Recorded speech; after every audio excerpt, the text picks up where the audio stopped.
একদিনে খালি করে দেব মুর্শিদাবাদ মালদাকে, একদিনে খালি করে দেব।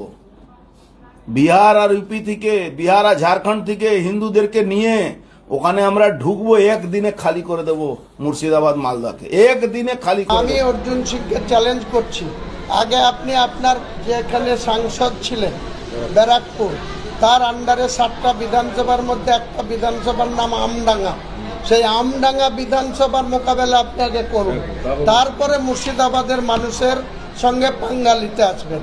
আপনি বা শুভেন্দু অধিকারী যতই ক্ষমতাবান হয়ে থাকেন, মুসলিম সহ মুর্শিদাবাদ জেলার সংখ্যাগরিষ্ঠ মুসলিম এবং হিন্দু ভাইরা যেভাবে সম্প্রীতি রেখে বসবাস করছে, আগামী দিনে আপনাদের এই দুজনের যে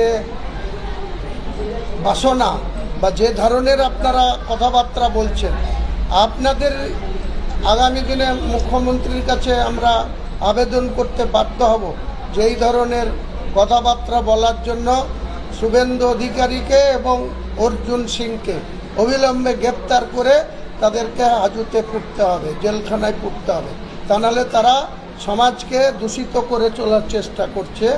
আর অর্জুন সিংকে বলবো আগে আমডাঙ্গা সামলান, তারপরে মুর্শিদাবাদ মালদাতে হাত দিতে আসবেন।